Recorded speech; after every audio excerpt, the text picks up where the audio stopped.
Eu queria compartilhar com vocês um assunto hoje, que às vezes eu não vejo muito o pessoal falar, porque todo mundo se preocupa mais com hoje, né? E o que está acontecendo hoje comigo.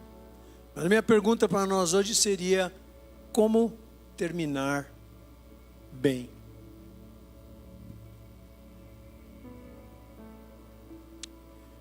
Tem um versículo em 2 Timóteo, eu vou entrar já no contexto de Paulo e Timóteo. Capítulo 4, verso 7, que diz assim: combati o bom combate, terminei ou acabei a carreira e guardei a fé. Quem diz isso é o apóstolo Paulo, que estava escrevendo essa carta a Timóteo, segunda carta, e essa carta ele também, a Gabi citou aqui, ele também já estava em Roma preso quando ele escreveu essa carta aqui,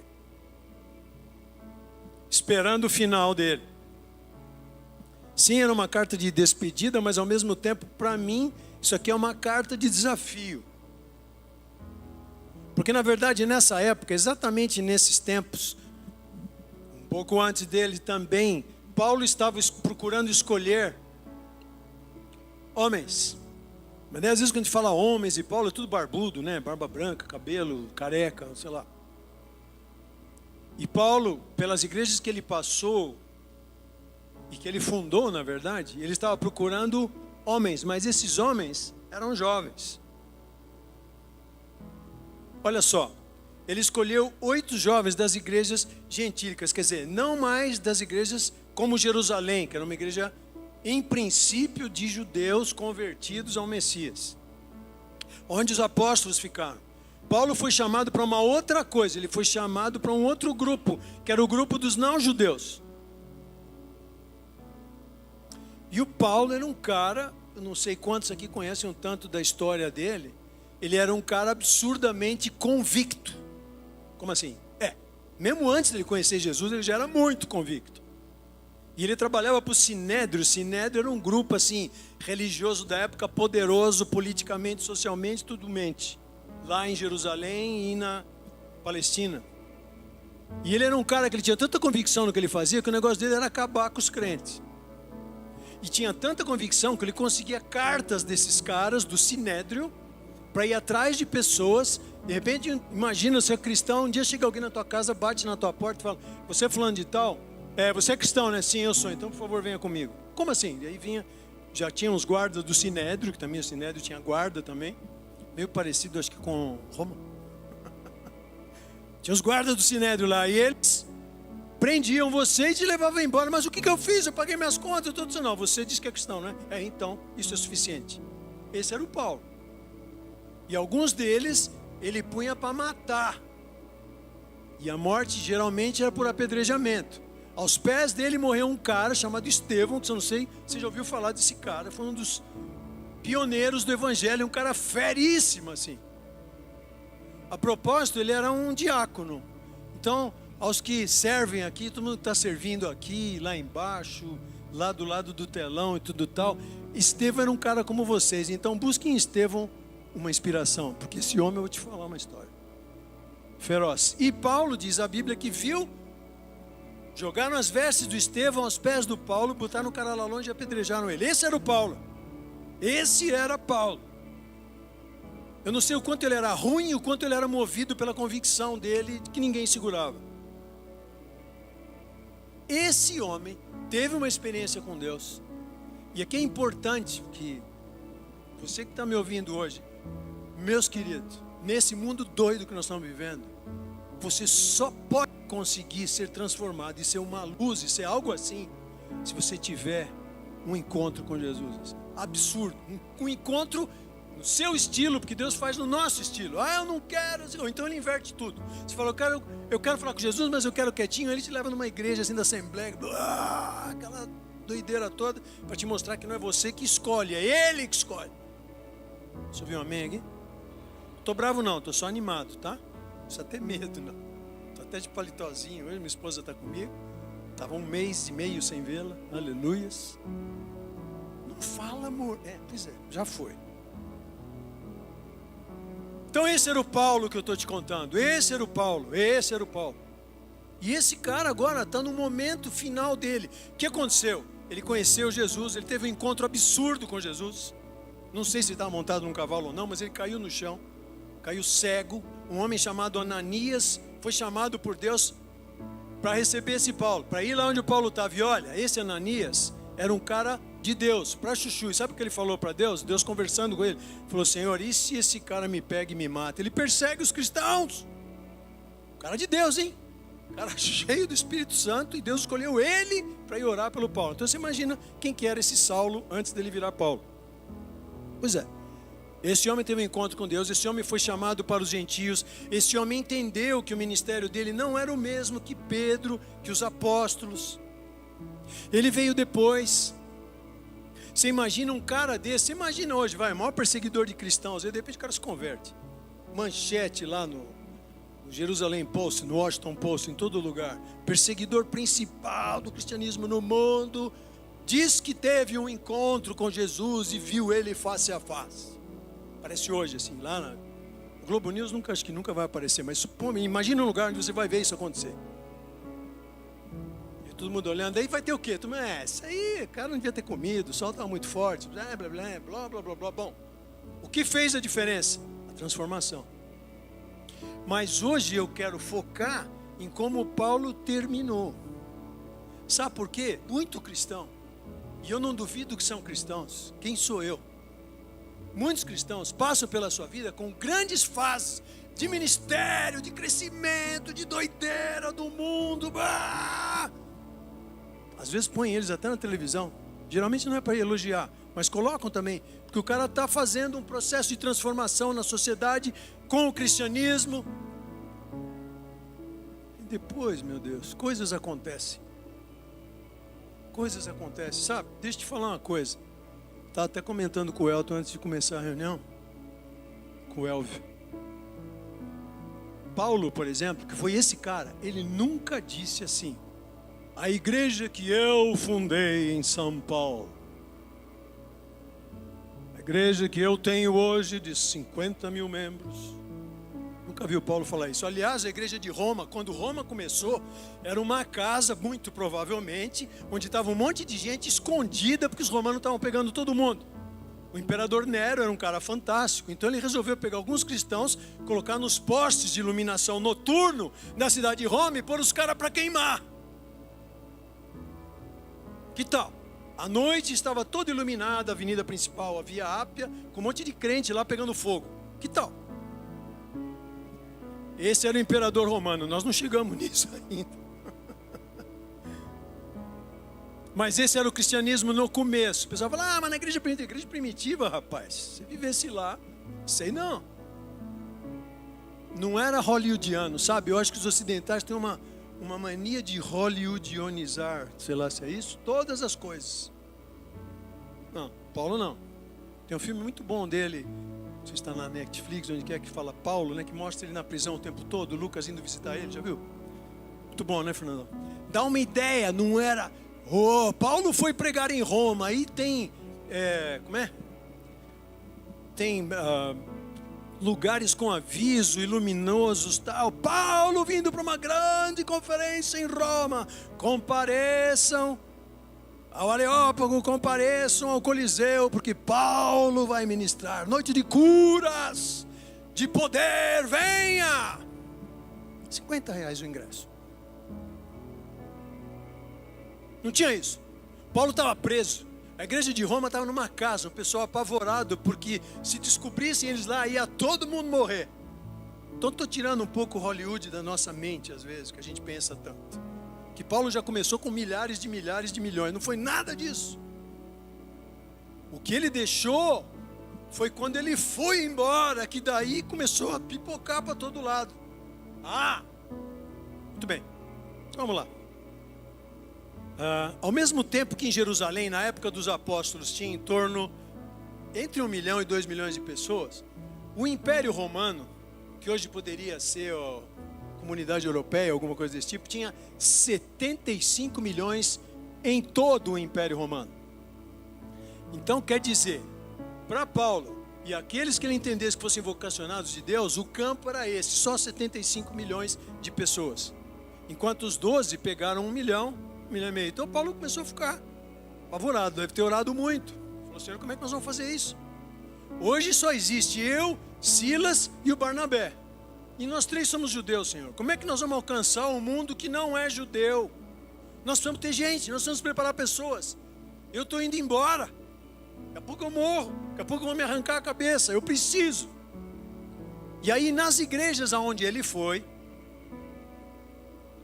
que ele ajudou a criar, onde aconteceram, ele foi procurar pessoas, óbvio, mais jovens do que ele. Então hoje aqui eu estou vendo uma plateia que deve ter talvez uma média de 30, 35, 40, tem os para cima e tem os para baixo. Hoje mesmo veio um menino todo animado me falar aqui sobre a viagem missionária, que ele quer ir, mas ele não tem 18 ainda. Que bom, né? Ou não?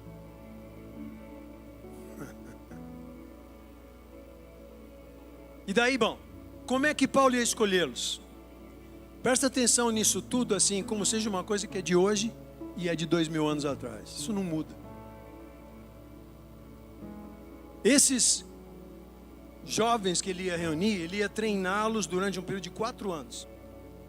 Ele estabeleceu dentro da cabecinha dele que esse deveria ser um tempo bom em relação à idade dele, em relação a onde ele ainda queria ir e as coisas que ele ainda precisava fazer. Como escolher? Agora presta atenção. Pessoas vivendo a vida do dia a dia da eclésia. Eclésia todo mundo sabe que é igreja em grego. Eclésia, vivendo a vida da eclésia. Então aqui olha, os que estão nos ajudando, quem está filmando, o pessoal dos voluntários, toda a galera aí, ó. Isso é para vocês, viu? Não estou falando porque estão sentados só aqui não. Por quê? Porque vocês estão servindo. E um dos atributos para alguém servir a Deus é servir na casa de Deus e servir os homens. Porque se eu não consigo servir os homens, que eu quero ficar dando chute e me revoltando contra eles o tempo todo, eu não vou servir a Deus, nunca. Eu vou viver brigando com Deus. Já viu gente que briga com Deus? Isso não adianta, é só perda de tempo. Não aprende a obedecer, não aprende a se submeter, aí não dá. Que nem Deus chega e fala para Ananias para ir orar pelo Paulo, que era um matador de cristãos. Se o cara não fosse obediente, fala, eu não vou, Deus, arruma outro aí. Desculpa. E porque ele foi e obedeceu, ele está na Bíblia, está escrito aqui o nome dele e o que ele fez. E a importância dele para a vida de Paulo. Tá bom.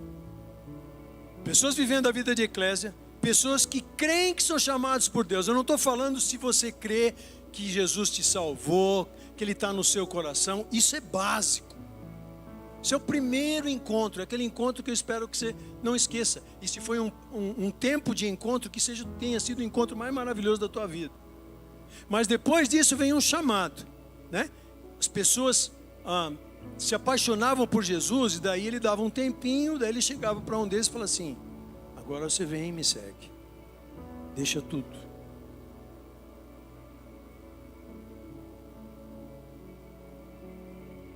Quantos desses estavam dispostos a sofrer pela mensagem da cruz? Hoje, no Brasil, pelo menos, não somos crucificados por sermos cristãos.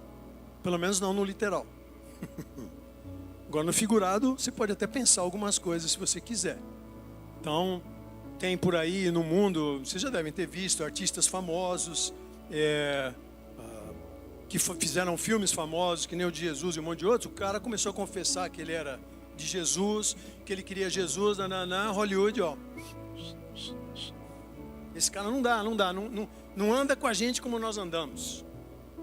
E realmente, foram postos para fora, e hoje eles fazem os filmes deles independentes, se viram filmes maravilhosos, incríveis, colocando realidade, colocando cristianismo, e para mim, isso é profético. Esses homens fazendo essas coisas.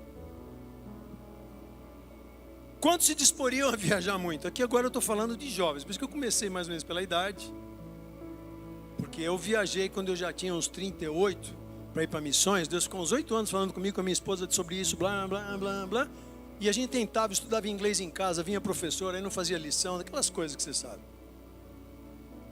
Mas nós temos chamado, tá bom. Nós fomos nos preparando. Quando chegou a hora, aí em 3 meses nós tivemos que resolver tudo. Só que não era só eu e ela. Primeiro, se fosse só eu já ia, dormia debaixo da ponte, como eu fiz muitas vezes, coisa e tal. Isso, beleza, mas eu já tinha ela. E daí, nesse caso, eu tinha 3 meninos. De escadinha, assim. Um de 6, um de 4,5 e outro de 3. E, por acaso, Sou médico também, ou não por acaso.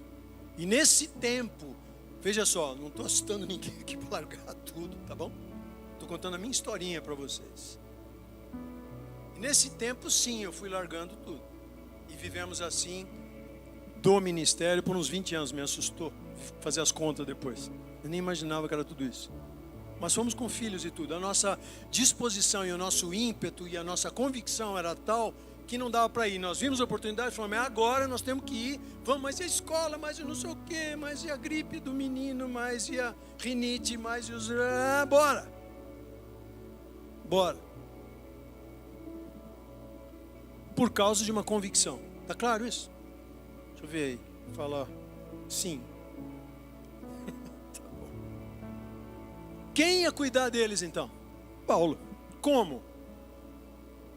Primeiro, eles iam aprender, ouvindo e observando. Hoje, você está começando a falar umas coisas óbvias. Pois é. Mas por 30, 40, 50 anos ficam falando para mim, o que é discipulado? O que é discipulado? Como é que discipula? Como é que não discipula? Bom, um princípio é o seguinte. Por isso que Paulo dizia, sede meus imitadores como eu sou de Cristo. Primeiro, aquele que quer poder ajudar outros a aprenderem de Jesus, ele ou ela, não precisa estar perfeito, mas precisa estar no joelho, assim, uma boa parte da sua vida. Porque os outros vão olhar para você. Paulo ia ensiná-los. Ele deve ter contado todas as histórias dele de perseguição, todas as histórias dele, de ele mesmo ter sido perseguido também, um monte de coisa. E a moçada, nossa, uau! Ele ia fazer o treinamento. E isso aqui me lembrou uma coisa. Por exemplo, quando eu terminei minha faculdade, eu decidi fazer cirurgia geral. Olha só, você nem acredita, né? Então, naquela época foi o seguinte, eu não sei se você nem pensa quando você vai ser operado, como é que o cara aprendeu a operar. Ainda bem, não pensa mesmo, não precisa. Mas, é esse jeito aqui. A gente tinha que estudar toda a cirurgia, toda a anatomia, tudo relativo àquela cirurgia. Depois chegava o agir, porque aí tinha um paciente lá deitadinho, anestesiado, e vamos lá. Primeiro, o mestre, o professor fazia, e você ficava junto, você ajudava, você afastava as coisas lá, tal, para ele poder operar. Daí depois tem vários tempos cirúrgicos que a gente fala. Ele te deixava fazer um, depois deixava fazer dois, até que chegava um momento onde ele sentia firmeza em você, e no tempo principal da cirurgia, que era o que você estava esperando já há meses, estudando que nem um maluco, acordando 5 horas da manhã, você estava esperando aquele momento que ele chegasse para você falar, agora você termina. Isso é discipulado. Agora você faz. Você já viu eu fazer, não vi? Então, eu vou ficar aqui com você, faz. Termina. Depois você fez 2, 3, 4, 5, que ele viu que estava firmeza. Chegava na hora do principal e falou, bom, estou indo embora, tá? Você termina aí, cuida de tudo, depois me liga e fala que foi tudo bem. Vire-se, você não estudou pra caramba? Não fez pra caramba? Não experimentou pra caramba? Não viu um monte de vezes fazendo a mesma coisa? Ah, mas eu não sei. Como você não sabe? Você viu o cara fazer o tempo todo, agora faz. Ainda que nessa época ainda tinha escolha, né? Mas quando era uma urgência, não tem, chama o chefe. Ai, meu Deus. Você está de plantão, é você que se vira, você é o responsável. Você já aprendeu, você já foi discipulado, você estudou pra caramba, você já fez um monte. Faz! Ah, não, acho que ainda não estou preparado. Como assim? Esses foram os primeiros 6, 8 anos da minha carreira de médico. Depois eu deixei a cirurgia. Mas só para dar o exemplo. Mais uma importante aqui. Todos os escolhidos tinham o aval da igreja local. Alô? Está me ouvindo? A igreja local os reconhecia. Nós tivemos aqui na conferência reconhecimento de pastores. Por que a gente os reconheceu como pastores? Porque vocês, a própria igreja disse, não, Carol é pastora, ela cuida de mim, então eu quero a Carol. Sim, ela deve ser pastora, e mais um montão de gente, o Ivan e a Débora. Sim, eles têm nos ajudado, eu tenho na nossa casa, o nosso maestro das guitarras, que ajuda para um monte de gente, com aquele jeitinho dele, bora. Na ordenação dele aqui, ele estava bonitão, não sei se você estava. Ele está com um paletó que nem esse, uma botina até aqui assim, uma calça mais curta, sem barra, tudo estrupiadinho assim. Chegou o pastor, Dian. Isso aí. Bom, quem foram escolhidos? Rapidamente. Seus nomes. Timóteo, o próprio, para quem ele escreve a carta. Timóteo era de Listra. Listra foi uma cidade muito estratégica. Eu vou ficar falando de cada lugar. Você pode ler depois, está tudo na Bíblia. Tito, de Antioquia. Antioquia foi uma igreja, uma das primeiras e principais igrejas dos que não eram judeus, assim dizer. Antioquia bombou a tal ponto que depois na Bíblia mesmo já não se fala mais de Jerusalém, só fala de Antioquia. Bombou. Você quer bombar? Bombou. Bombou no quê? Em televisão, dinheiro? Não. Bombou em conversões. Bombou em gente. Bombou na sociedade. Só Antioquia fala, não, aqueles caras são demais. Aqueles que revolucionaram o mundo, chegaram até nós. Quem são esses? Os cristãos, velho. Gentios. Tito, Gaio, de Derbe, Aristarco e Secundo, eram de Tessalônica. Tudo aqueles trechinhos, Paulo, por onde ele andou, ele chamou gente desses lugares. Minha mensagem não está muito teológica, mas eu espero que ela atinja o seu coração, na prática, em nome de Jesus. Aristarco e Segundo Tessalônica e o Sópater. São bons nomes para dar para os teus filhos quando você casar. Né? Não. Sópater, já para a cama. Não gostou, né? Tá bom. Então ali em Éfeso foi o treinamento. Eles foram para lá. Você imagina o júbilo desses caras que estavam queimando por Jesus. Nós vamos estudar com Paulo. Vai ser em Éfeso, meu. Todo lugar que ele for, nós vamos junto com ele. Depois teve outros dois com nome esquisitinho também. Mas eu estou citando para você saber. O teu nome não é tão esquisito como esse, mas o teu nome está também no livro que Deus tem escrito e tem planos para você. Trófimo e Tíquico foram dois caras que converteram em Éfeso.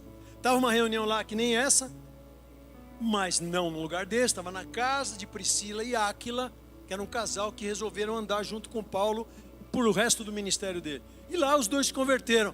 Se converteram, todo mundo chorou junto, aquela festa, final de culto, e aí acabou o culto. O que fizeram? Foram para o rio, lá do ladinho da cidade, para batizar os dois. Mas não estavam preparados. Bom, meu amigo, não dá tempo. O reino tem que andar. Se é genuíno, toca o pau. Os frutos vão mostrar. Tipo isso. Tem ainda o Filemon, tem uma história de Filemon, não vou falar. Vamos aos três aspectos aqui. Combati o bom combate. Que combate que é esse? Alguns versículos. Acima de tudo que se deve guardar, e os jovens, e os velhos, e as crianças e todo, presta atenção aqui. Guarda o teu coração, porque dele procedem as fontes da vida. E se o teu coração não tem vida, dele procedem as fontes da morte. Tem outra opção. Ou é da vida, ou é da morte. Certo? Então que combate é esse? É esse. Contra mim. Não só contra, sei lá, possíveis pecados sexuais na mente, isso aqui, tudo isso é parte. Mas contra o meu coração, contra aquilo que eu sinto. Vira e mexe, tem coisas que Deus chama você para fazer, você fala, não, Deus, eu tenho medo, eu não sou capaz, eu não vou fazer isso. Isso aí é o teu coração também. Falando. Não, eu não tenho essa experiência. Não, eu não tenho essa condição. Enfim. Ou outros que são bem proativos, dão o coração para tudo que tem nesse mundo. Depois eles descobrem que eles perderam um baita tempo. Também tem. Efésios 6,12. Pois não é contra pessoas de carne e sangue que nós devemos lutar, mas contra principados, poderios ou potestades, contra os príncipes deste mundo, em outras versões fala tenebroso, mundo de trevas, contra os exércitos espirituais da maldade nas regiões celestiais. Isso é parte do nosso combate. Aonde nós estamos, aonde nós vamos, há representantes desses principados. E há pessoas que aceitam ser servos desses principados. Às vezes nem sabem. Às vezes se escravizam sem saber.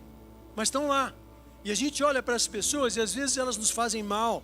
Elas nos culpam. Elas inventam história. Elas falam mentira da gente. A vontade que você tem é dar um tapa na cara dela. E, meu, cala a boca aí, né? Pois é, mas daí Deus diz assim, olha, não é essa pessoa. Você tem que olhar o que está acontecendo dentro dela. Qual é a vida dela, qual é o contexto dela para ela estar te fazendo tudo isso. Difícil, né? Mas é assim que Jesus nos ensina. Os que são de Cristo, e essa aqui é o crucificar, é a cruz. Eu não entendo o pessoal cantar assim, eu olho para a cruz e para a cruz eu vou. Você entende isso? Será que você sabe o que está cantando? Seu poder participar, essa tá boa. Mas perder tudo. Estou atrás de Jesus para perder tudo. Hoje nós cantamos uns cânticos com umas letras assim também, não sei se você prestou atenção. Você está prestando atenção no que você está cantando, meu irmão? Hein? Fui líder de louvor, creio que ainda sou, por 40 anos. Às vezes você vê o pessoal entrar só no... Eu olho para a cruz, que linda a cruz. E para a cruz eu vou. Vai? Vai mesmo? Está entendendo o que você está falando? Ou é uma curtição, porque o ritmo é legal, o cara da bateria, hã? Pense, por favor, pense. Medite. E quando abrir a boca, tem uns cantos que canta aqui e começa a falar a letra, eu olho assim, eu fecho os olhos e falo, tá bom, Deus, e essa letra aqui? Como é que eu ando nisso? Vamos. Vem comigo, Deus, por favor. Então, o seu combate é esse. Não precisa explicar mais, né? Os versículos já dizem. Terminei a carreira. Qual que era a carreira de Paulo, meu Deus? Paulo fez muitas coisas. A Bíblia diz que ele estudou ao pé de Gamaliel, um cara fera nas escrituras, na Torá. Ele era um cara, para mim, fora da curva. Era um cara super dotado, um cara super inteligente. Era um cara especial. Só que ele chegou uma vez a dizer que tudo que ele conquistou, ele considerou esterco. Para não falar outra palavrinha feia, né? Mas considerou esterco para conquistar a Cristo. Que duro que ele foi, hein? E ele era mestre. Era um cara, pelo Sinédrio e toda essa turma que eu falei antes, ele era respeitado, não era um Zé. Todo mundo conhecia Paulo e o respeitava. E qual era essa carreira, afinal? Aí, sim, também, Paulo falando para o Timóteo, leia, você que pensa que tem um chamado de Deus, e é bom que pense mesmo, tem esse desejo, o fogo está queimando no teu coração, leia a epístola de Paulo, 2 Timóteo. Se você é mais novo, então leia com mais efervescência. Por que eu digo mais novo? Porque você está no começo das suas coisas, espero que você não tenha entrado em muita coisa que te atrapalha ainda, ou coisas que são responsabilidades, não atrapalham, mas são responsabilidades. E medite nisso.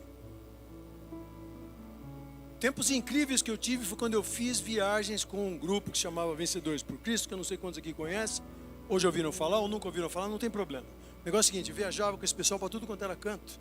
Nós íamos em prisões, nós íamos em universidades. Naquela época, Jesus precisava ser meio papo cabeça, assim. Os universitários ouviam se cantar as músicas, tinha que ser umas músicas meio inteligentes, falando de Jesus, e acabava a apresentação, o pessoal vinha conversar, falava, escuta, como é que é esse negócio de Jesus? Explica melhor para mim. Você sentava com o cara, você ia conversar, ele ia discutir, ia concordar, ia discordar.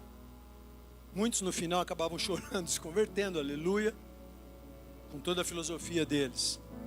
Mas era assim, isso foi um tempo da minha vida inesquecível, e isso daí já me preparou para depois querer ir às nações. E Deus foi tão bom comigo, tão gracioso. Mas você era médico, e daí? Eu fui para as nações sem nenhum tusta de médico. Deixa eu falar. Então qual é a carreira? Eu te exorto diante de Deus, 2 Coríntios 4, de 1 a 5, e de Cristo Jesus, que há de julgar vivos e mortos, pela sua vinda e pelo seu reino, prega a palavra. Insiste, outras versões falam insta, a tempo e fora de tempo, aconselha, repreende, exorta com toda paciência e ensino. Quem que é para fazer isso? Pastor Tiago? Também, né? Quem mais? Ele está conversando com um líder aqui, com um rapaz que tinha alcançado também respeito, inclusive dos mais velhos, porque ele também aprendeu a respeitar os mais velhos. Paulo deu toda essa orientação para ele. Então ele estava pondo na mão desse moço ir para igrejas com gente mais velha, com gente mais nova, com gente maluca, para exortá-los e dirigi-los. Que não ia ser mais Paulo que ia fazer isso. Agora era o Timóteo, era a vez dele. Timóteo já tinha tido 4 anos com ele em Éfeso. Agora, meu, é sua vez. É você agora.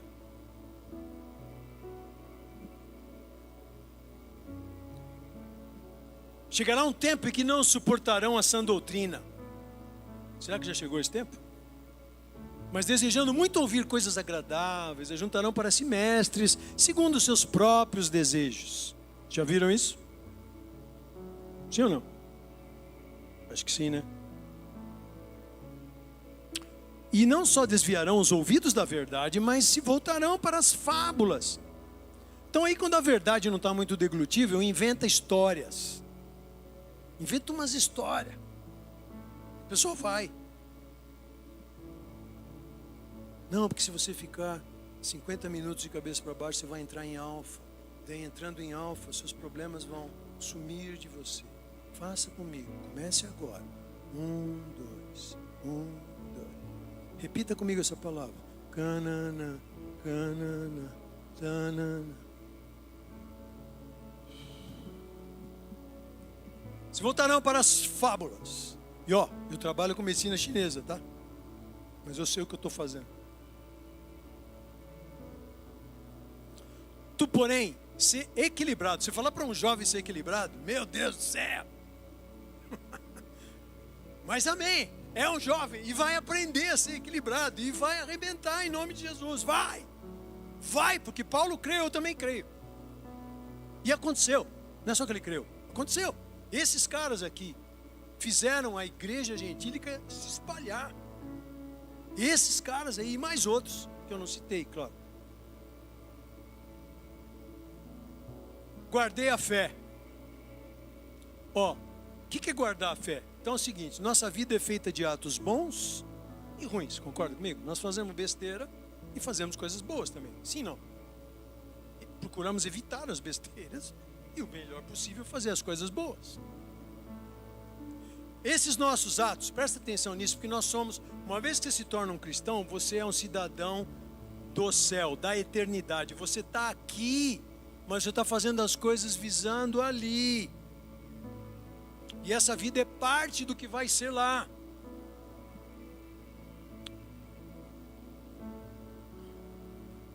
Nossa vida é feita de atos bons ou maus que vão repercutir no hoje e na eternidade. Presta atenção nisso. Sua vida não é para hoje só, ela é para a eternidade. E aí guardar a fé tem tudo a ver com isso aí. Olha só, a fé nos faz caminharmos na realidade com os olhos na... Lê lá, tá lá? Com os olhos na... Eu estou aqui. Não, Jéssica, esse negócio de ficar sonhando... Não, peraí, você está aqui. Você vai pagar suas contas, você vai trabalhar, você vai ser honesto. Você vai ajudar sua família, você vai dar satisfações, sim. Mas tudo que você faz aqui é pensando lá. Por quê? Porque uma vez que eu conheci a Cristo, Jesus falou em João 17, a vida eterna é essa. Vida eterna não é quando eu morro. Muito tempo me ensinaram esse negócio. Não, quando você morrer, aí você vai entrar na vida eterna. Não. Jesus falou assim, a vida eterna é que te conheçam a ti, Senhor, e aquele a quem tu enviaste. Então a vida eterna começa já para aqueles que conheceram a Deus e conheceram o seu Filho. Amém? Tá. Não há fé sem esperança no Filho de Deus. Pois é, precisa ser óbvio, mas é que hoje nós podemos ter fé em tantas coisas, na verdade. Tantas coisas. Sem fé é impossível agradar a Deus, pois é necessário que quem se aproxima de Deus creia que Ele existe. Não dá para ter fé em Deus se não crê que Ele existe, né? A gente encontra às vezes gente assim, que a gente conversa, o cara chega e fala, mas eu não sei se Deus existe. E daí também começa o seu ministério, porque aí Santo Agostinho falou assim, olha, eu procuro pregar, Santo Agostinho mesmo, né? Eu acho, procura pregar a todos o Evangelho. E se necessário, use palavras. Está me entendendo? Não? Santo Agostinho era padrão assim. Sem falar, prega. Sem falar. Como? Com os meus gestos, com o que eu sou, com as minhas atitudes. Sim, com a minha esperança, que está em Cristo.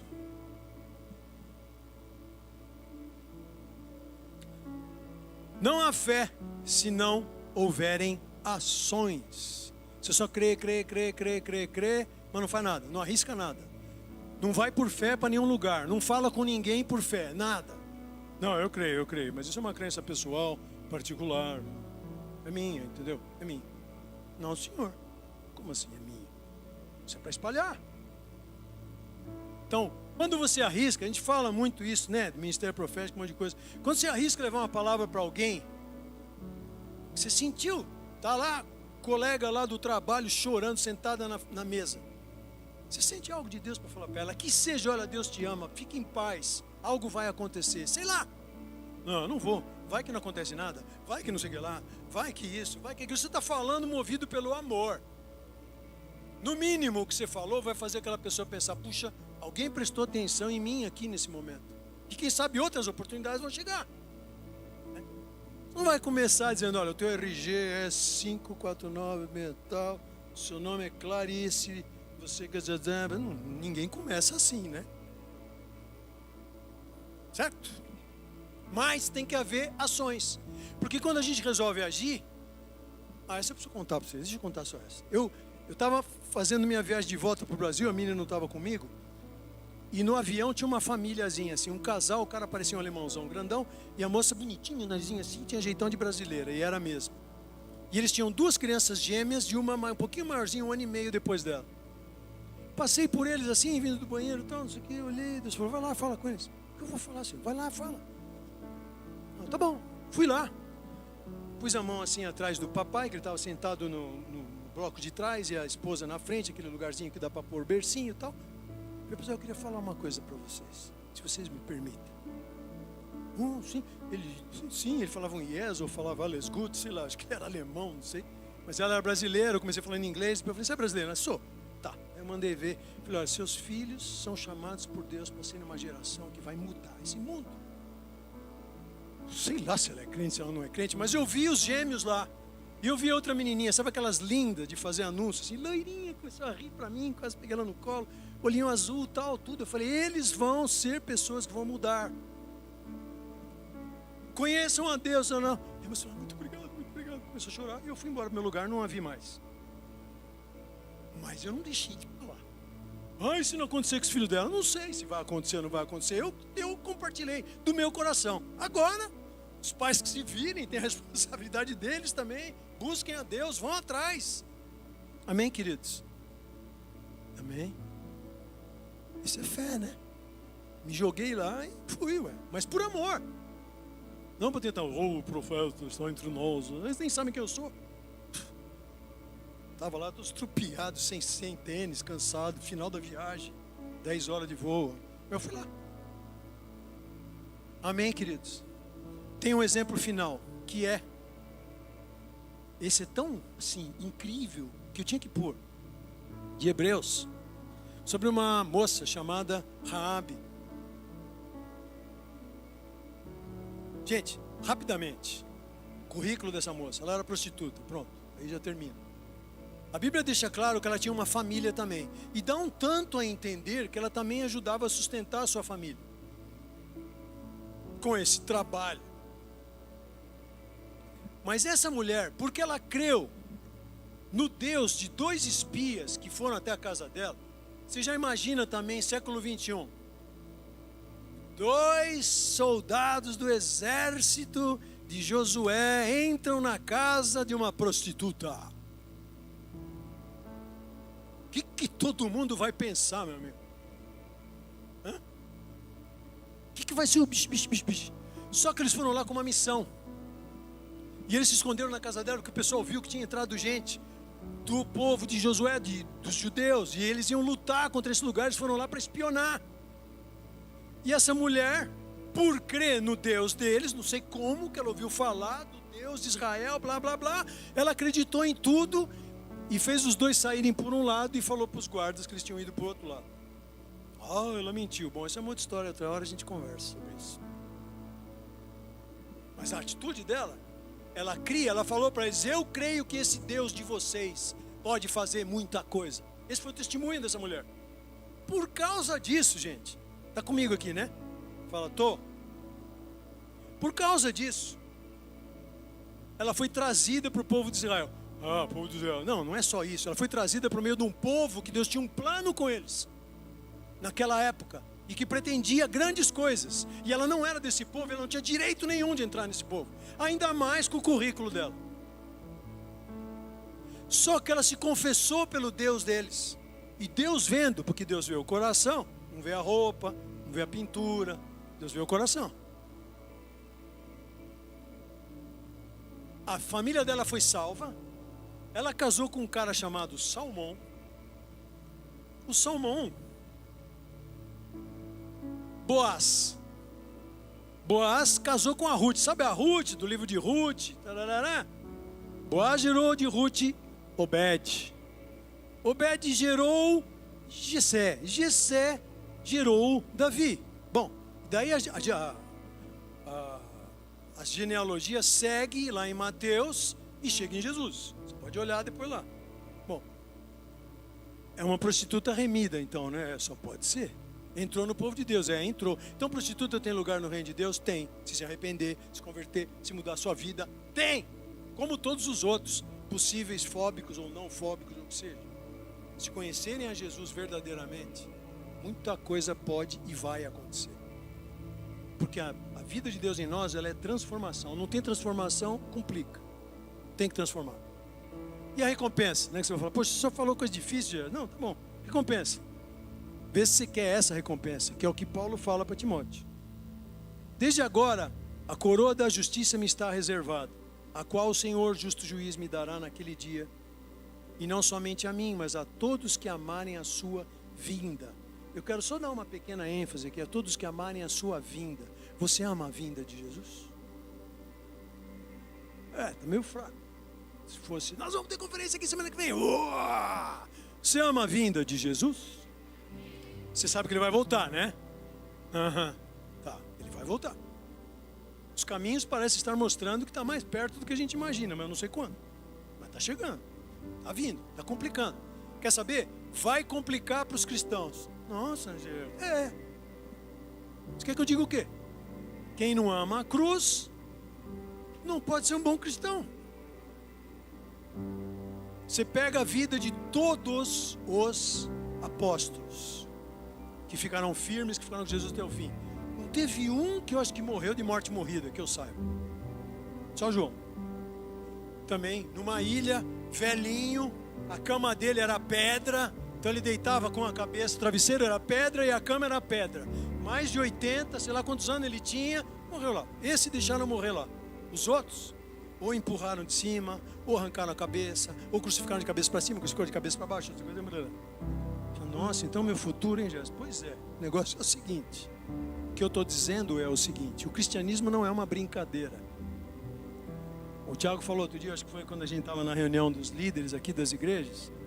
O evangelho nos é dado para nós termos conforto, tranquilidade, segurança de tudo. O evangelho é para nós termos conforto em Cristo, segurança em Cristo. Como a Gabi falou hoje, segurança financeira em Cristo. É isso. Aí vem a segurança, eu te garanto. Paz em Cristo. O desespero vai embora, porque Cristo está na parada. Ah, mas meu filho não fica curado. Mas a paz de Cristo, que excede todo entendimento, vai te dar os caminhos para entender o que está acontecendo. Amém? Você crê nisso? Estou falando de uma parte do cristianismo que às vezes não dá muito ibope. Eu sei. Mas ela precisa ser falada. Me desculpe, eu tinha que falar.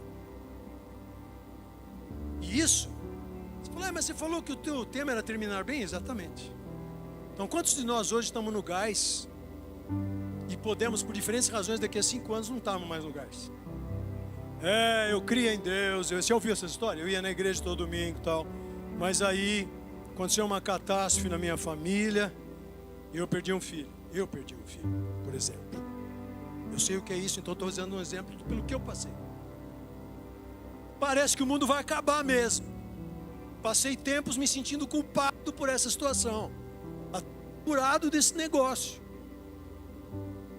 Mas estou com quase 70 e estou aqui falando com vocês. Você entende? como que vai terminar a minha vida? Essa é a minha preocupação. E a sua deve ser, como vai terminar a minha? Não, Jéssica, eu não estou pensando em morte, eu também não. Estou pensando o seguinte, meus próximos passos vão me levar para onde? Aonde eu quero chegar? Tem muita gente famosa que depois de tempo, infelizmente, cai, bagunça tudo. E eu choro por eles. E eu peço misericórdia para mim. Pessoas que eu amo, várias que eu já conheci em outros tempos. Não tenho nada contra eles. Mas acontece. E aquele que está em pé, olhe para que não caia, seja quem for. Então, como eu pretendo terminar? Sabe, você vai terminar bem se você começar bem, se você continuar bem e chegar até o fim bem. Quais são suas riquezas? Quais são os seus maiores desejos nessa vida? Quais são os seus maiores propósitos? Ah, mas então, o que você quer dizer? Não quer dizer nada. Você pode ser um excelente engenheiro, médico, arquiteto, fonoaudiólogo, cara de negócios, dono de empresas, aleluia. Mas eu quero ter muitos filhos. Tenha muitos filhos. Só que é o seguinte, pensa em tudo isso num propósito maior, que não é só ter a tua casa, ter o castelinho, meus filhos vão fazer o que eu quiser, não vão fazer o que você quiser, coisa nenhuma. Vai chegar uma idade que eles vão decidir a própria decisão deles, e se você não deu para eles antes substância para decidir, vai ser uma baderna. Queria que a gente ficasse de pé. Queria cantar aquele, eu falei para